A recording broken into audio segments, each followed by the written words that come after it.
Oh. Okay, we are live. And it's 7:02.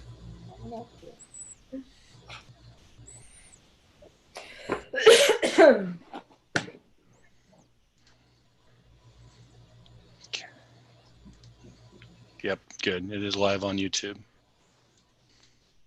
Do we have any watchers right now? Can you tell?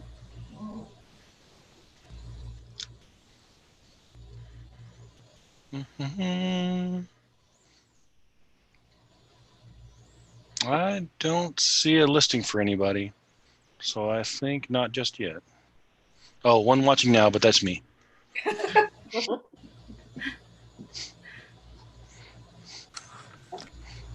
Cool. All right. So Helen, I think anytime you want to start the meeting, you can call it. We'll call the meeting to order. All right, and I'll take a quick roll call. And I see Helen Douglas Taylor. Present. Kathy Ben Boydell. Present. Bruce Banner. Present. Mary Kay O'Neill. Present. Julie Bugnas. Here. Robin Drew.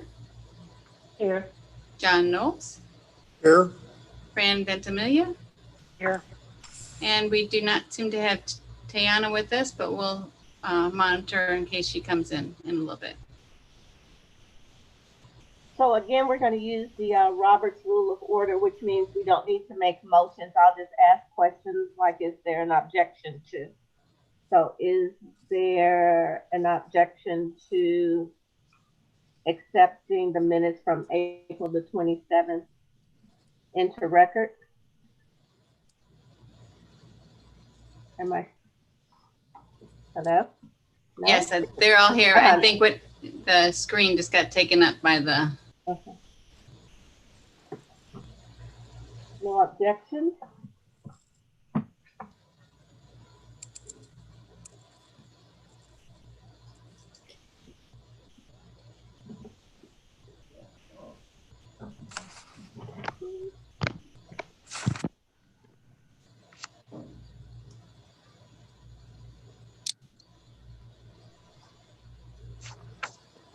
All righty, we're going to move on to the director's report then. Okay, I've got a couple of quick updates. The short report only covers 3 weeks. But the updates that I have is first that the reopening timeline is still as set here. We haven't had any changes in the situation, so I think we're still looking at unlocking the book drops the day after Memorial Day, bringing staff in that week to start doing prep, and then actually doing curbside checkout officially starting June 3rd, but we're going to try and pick a few patrons to do test runs before June 3rd, just to make sure it's all working smoothly. Let's see. Josh Zink, our new tech services librarian, started this morning. Came in, did his official check-in and stuff, and now we are doing a online-based staff orientation and training with including having Heather, our MLC consortium tech person, set him up on Polaris so he can work from home and do all that learning from home too. Okay. For the e-commerce, we have gotten the card reader to work. It is now fully functional. Well, it's now functional. There is one last little piece, which is tiny, which is that it'll work for swiping, but it won't work for the chip turning on. But they have the solution. They're just waiting for the chance to put that in place. Okay. And then the budget we'll get to soon. And that's that for the director's report. Any questions or concerns? How are we on the gloves, the masks, the screens, the aprons, and cleaning supplies? The masks, Janisa is making them for all the staff. She said she's almost done. The gloves, we have 2,000 gloves that we ordered that are on hand. We also have 4 packages of paper masks that we can offer. We can sell at cost to patrons to make sure they have a mask once we're actually live, open to the public, I should say. Let's see. We have you cleaning say- supplies. Excuse me, Scott, did you say sell at cost? Yes. Don't you think we could just give it to them? I'm afraid that what will happen is that we'll have people that will start collecting them because they're still short on the market. And so we'll get people that say they don't have a mask so they can get an extra. How much are you planning on selling them for? The first packages that we got in were 88 cents per mask. So we'd probably sell them for $1. Seems fair. Is there a way to get the first one free and then charge thereafter? How would you do that? We'd have to track the people. Yeah. Oh, okay.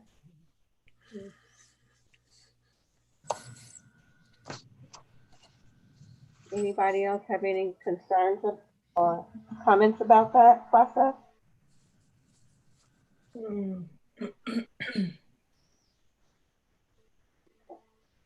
Personally, I don't think we should sell them, but that's just one opinion. This is Fran. So yeah, this is Robin. So what do we think the numbers are going to be? I mean, are you projecting numbers, or is that open, or? There's no way to project numbers. We're not even looking at opening the building for another. Well, we don't know yet when we're going to open the building. Curbside won't require masks because no one's going to be coming in. No patrons are going to be coming into the building. We know we're going to start that on the 3rd, but when we start actually having short-term access to the building, where we're letting patrons in, that's going to depend on what the infection and death charts are doing. So we don't even know when, much less what kind of numbers we're going to get. And it really depends on, I think, on whether or not county and city are both open around us. They are both, city's going to be actually opening its buildings on the 10th, and county is following the same timeline that we are. And they also don't know when they're going to let people in the front doors. What, And Scott, do you know of how other libraries will be handling the mask issue? Oh, actually, no, I don't. I have not asked around. I can do that. Because I agree that the idea of selling them it seems a little. I would be not comfortable with that, but then you don't want. I'm concerned about staff and enforcing that and problems you've had in the past with patrons and other places have had with trying to enforce wearing a mask. Correct. I'm wondering how it would work to just see how it goes giving out masks to those that don't have. No, we can start. So, Go ahead. because if they can't purchase one, then you're going to ask them to leave. If they don't have one and they can't afford to purchase one, we're going to ask them to leave. That's a good question. I mean, Yeah, I don't want unnecessary confrontation. Right, that's my concern. I've had this conversation with several of my clients who have small businesses, and it was the same thing. It's like you want them to wear a mask, that's your rule, but then requiring them to purchase one's going to make setting the table for more conflict. And so they're kind of going to see how it goes. And if people are tend to be coming every day and taking a mask, they may decide to change up the policy, after the first week or two and see how it goes. Yeah. We can try that. We can start free and then close up as we need to. Yeah. Yeah, people are getting offended by having to wear masks. Wow. I mean, I'm a mask wearer and I'm a glove wearer, but that's me. But there are people I'm out and about, and that's a problem for folks. one thing I'm thinking about is that we go ahead and put a bucket up for donations where someone comes in. If they have it, they can put a buck into the bucket. If they don't, we can go ahead and talk to people over at the Flyers and see if they don't mind kicking in a few bucks toward masks. I don't know. Do we have an idea of what they cost for a box? Varies wildly from day to day. And like we bought 4 boxes at 88 cents per mask, and then we bought another 4 boxes at how many are in a box? 40 something cents per mask. 100, I think. Oh, okay. So it goes from $88 to $40, huh? Right. So but the difference is that the $88 order was going to be here in a couple of weeks, and the $44 order was projected out to be more than a month. And so part of the question is, how fast can we get more masks in if we buy more? Okay. So I would be inclined to make a donation to. Actually, this is Fran. I would think that putting out any kind of donation box is just one more place where someone has to touch something or disinfect something. I would avoid any extra thing that people have to touch or access. Good point. Right. Yeah, that's true. And I just wouldn't want them not to wear them because they are hoarding them. I mean, I can imagine people might be hoarding masks, but I don't know. I just have a problem with charging them too. Okay. Well, as for me, I'll go ahead and buy a box for $40 a box. Yeah. But I got Yeah, to me too. buy and drop off some. I got $40. Yeah. I don't mind buying a box of 100 masks to cover things. I think that's a fair. Yeah, that's what I was saying Can't about. afford an $80 box of them. We can afford to buy new masks. All right. It's okay. The library can afford to buy masks. It was more worried about people taking advantage of the library. But I understand your concerns that we're more worried about confrontation and how it looks and that kind of stuff than we are about the cost of masks. Yeah. So we'll do buying masks. And I don't really see people hoarding masks as much as I see people either saying, I'll wear it or I won't wear it. Mm-hmm. I don't think people are actively out there trying to find disposable masks to hoard. Okay. I think more the issue is they know it's there, so they'll think it's a perk. And so why bring their own mask? They'll just show up and say, they'll be expecting masks, and that could possibly get costly. I don't know. We'll see. I guess we just have to see how it goes. Play it by ear. Right. Yeah. Okay. I thank you for the feedback, and we will not charge masks. Thank you. Scott, you're going to put a screen around the desk, the circulation desk? Is that We received, and I put up already two like teller screen kind of things that are I forget the name of it. It's not plexiglass, but plexiglass catches it. It's plexiglass screens with a little access window at the bottom. Both of them freestanding that are at the two main contact points that we have across the desk. Any other conversation on this topic?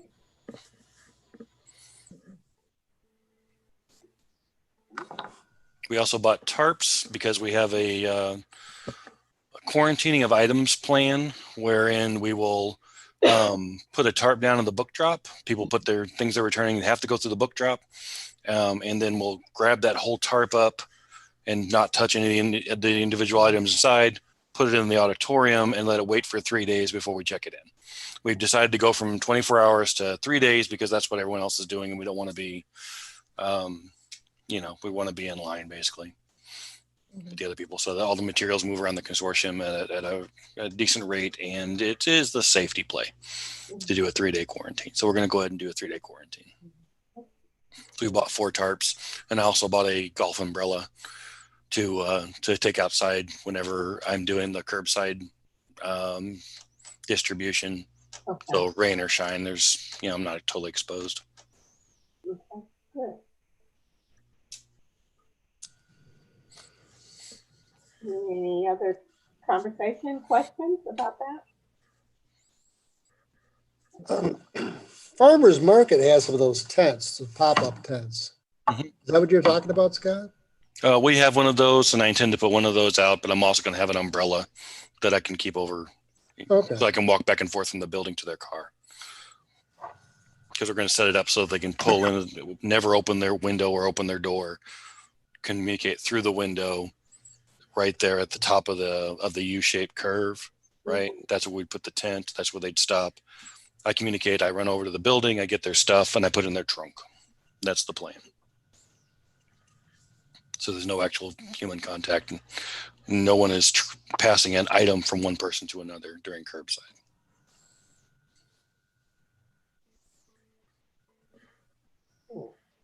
Sounds like a plan. Anybody else?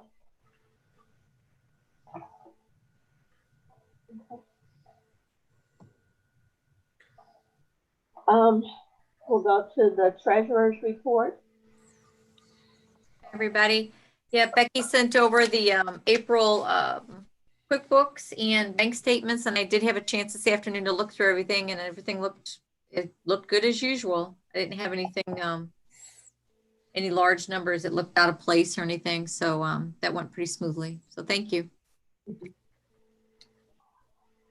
Any questions about the treasurer's report? Anybody?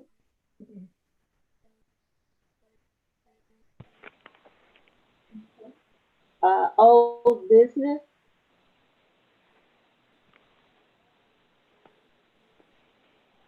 Oh, we already did that because we're meeting on the 18th. That is correct, right?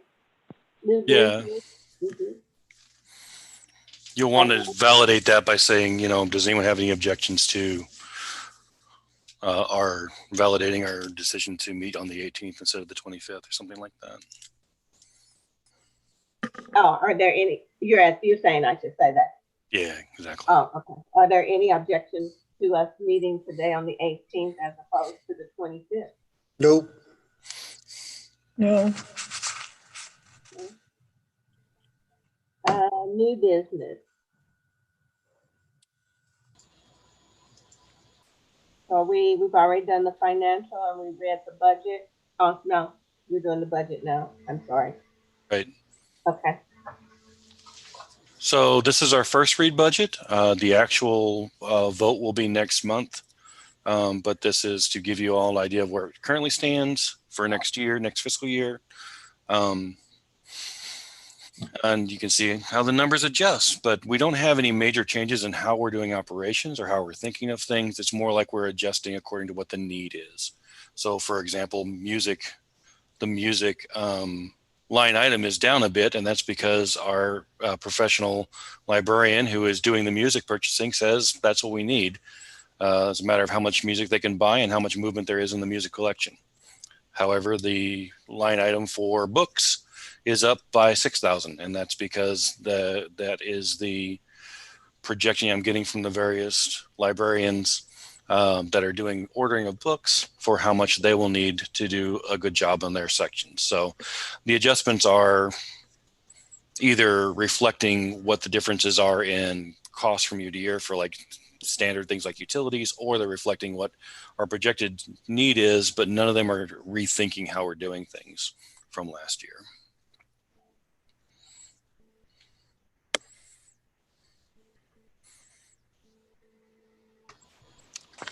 Other thing of interest is that last year we had put aside $60,000 for CD investment, and so that brought that final number at the bottom lower. This year we are not doing that, so our final number is a little higher than it was last year, but still lower than what we actually spent last year because of the CD investment. We now have our full set of CDs. We don't have to buy an extra one this coming year, so that's why there's a $60,000 at the bottom from last year and not from this year.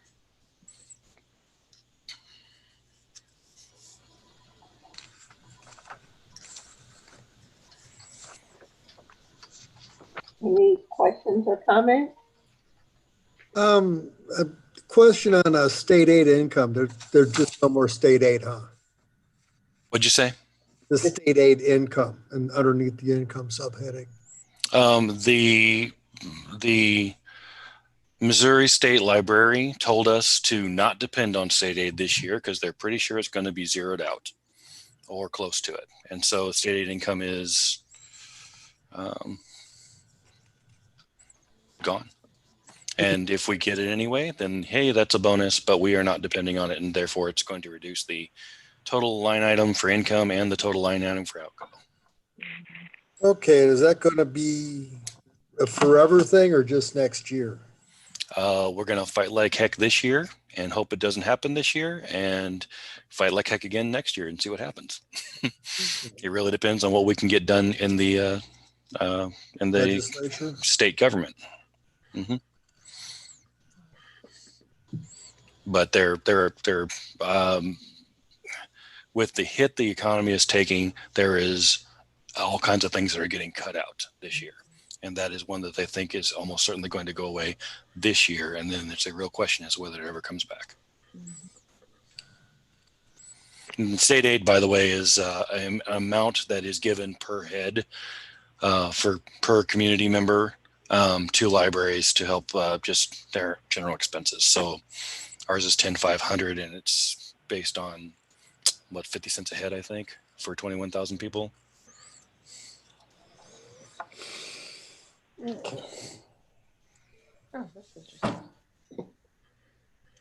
So can I ask a question about the grant line? Mm-hmm. where so in the FY 1920 we actually received a grant that totaled the 27,000, and you're saying you're projecting for only 5,000.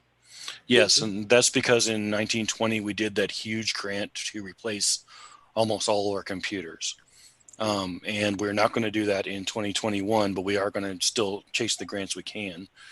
We reliably got 5,000 this last year with no real problem, and we're hoping that we'll be able to do that again this coming year. And that's for the little side grants like the summer reading club grant and the collection development grants and that kind of thing. But the big tech grant, that's not going to happen in 2021. It will happen again in 21-22, whenever we replace all the staff computers and some more work on the updating of the network infrastructure. So I'm sorry to interrupt, but so the 27,000 was one, or was it a group or more than one grant that totaled that amount? There was more than one grant involved because we got a number of little grants, but the bulk of that money, almost all of that money was from, well, not almost all, but the bulk of that money was from that tech grant that we got. Okay.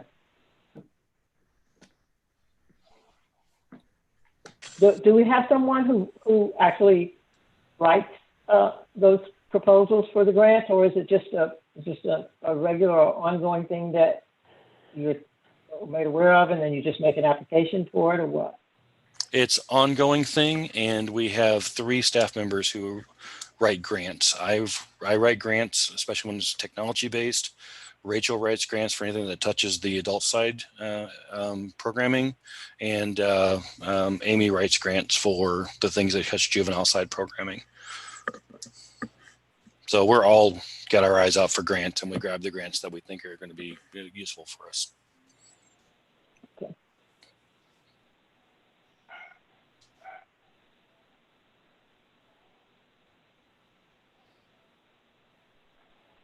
Any other discussion? Mm-mm.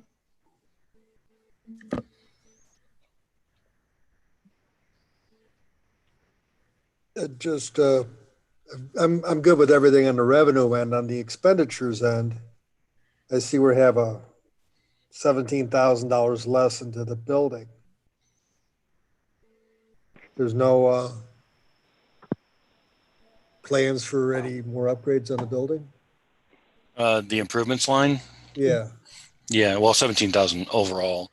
Utilities has gone down because we've just made a more efficient building with our various improvements in the past couple of years. The improvements line, remember that we made that the spending plan where we prioritize the improvements that we're going to make over the next few years. Yeah. And basically that can flex according to what we have in the budget. So that improvements line becomes what money we have left. After we did everything else in the budget, that's how much we had left.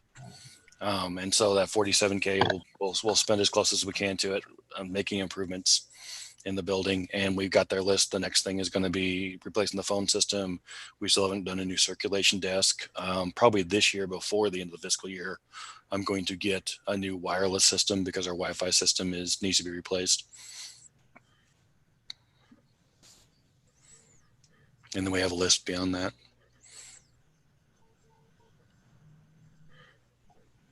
Does that answer the question? Yeah, I'm good with that. Any other questions?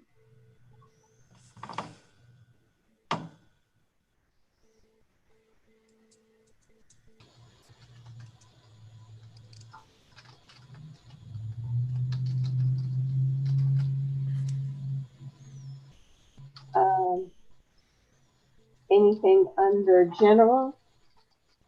I I have a question, and this is just a think about it thing, not something I think we need. This is Fran. I'm sorry. Okay, that's okay. Not something that I think we need to do immediately.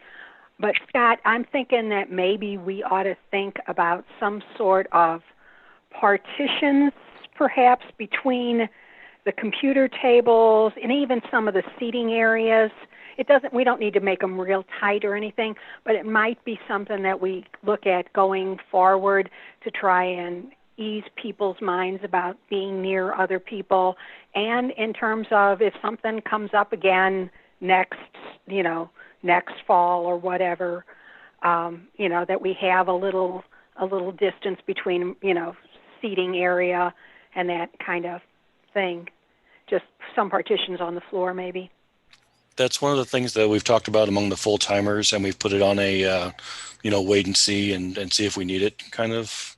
Yeah, and I don't know if it's something we need or if it just might, save us a problem later with the social distancing kind of thing.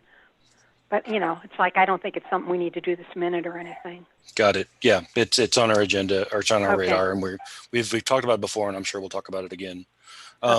Just to grab this opportunity to clarify what we're doing, in the reopening process, stage 1 is curbside. Stage 2 is short-term use of the building, because the research shows that the likelihood of spreading contagion really shifts at around 15 minutes of contact or being in a building for 15 minutes. So stage 2 is short-term access to the building. And then stage 3 is long-term access to the building. And then stage 4, we open up programs again, right? During that short-term stage, we're going to do a number of things to make sure that people are distanced. We're going to mark the floor like everyone else does. We're going to take out some of the seating so that there isn't a lot of lounge space. We are going to,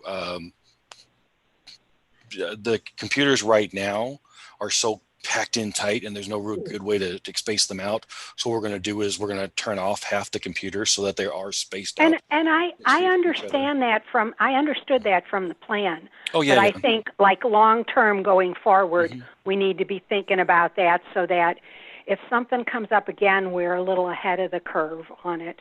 Right. I wasn't trying to say that was sufficient. I'm just saying that's what we've already got in place, and then we are considering also the additional barrier.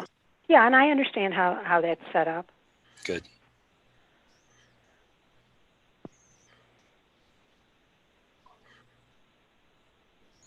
Is it any way to move the computers to spread them out more throughout the library, or they have to be hubbed where they are?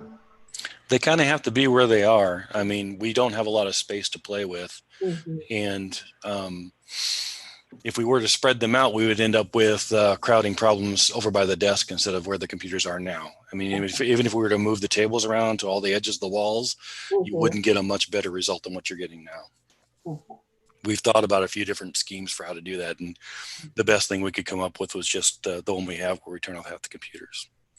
And during that 15-minute stage 2, when it's short-term visits, we're also going to have shorter terms for the computer use. And so hopefully that means people will cycle through quickly and get their jobs done fast.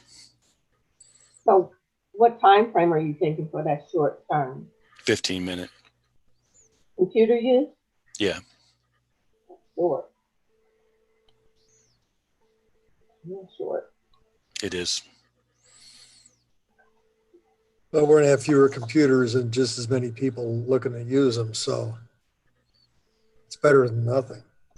Well, and like I said, there's that 15-minute point is where the scientists are telling us that the likelihood of infection really rises. So 15 minutes, and then someone's going to be wiping them down, and then the next group will be able to use them? Yep, that's the plan. Do you think that patrons need to wear gloves when they're using the computer? Only if we're going to buy them all gloves. We'll do better the plan currently is to buy keyboard covers and wipe them down between users so we don't damage the keyboard. And I think that'll be a smoother thing overall and less fights. Yeah. You've already ordered those? Yeah, Denise has ordered them. They haven't come in yet, but she's ordered them. Mm-hmm. Yeah, that's a good idea. Mm-hmm.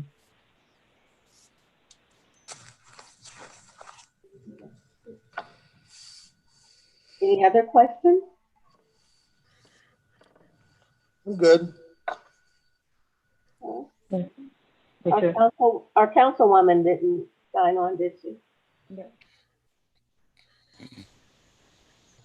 No. No. No other general conversation and questions? Okay. Is anyone opposed to adjourning the meeting and going into a closed session? And you would say that that's for personnel performance issues? For personnel performance issues, yes, ma'am.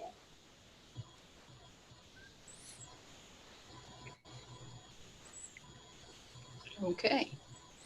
Okay, that's what we'll do. Okay, give me a few moments because I have to stop the live feed and then stop the recording and leave the session myself. That's fine. Just let me know. First, I want to stop the live feed. Okay. Did we have any public? 2 watching now, so there's someone else besides me, but I don't know who. Okay. Give me a moment.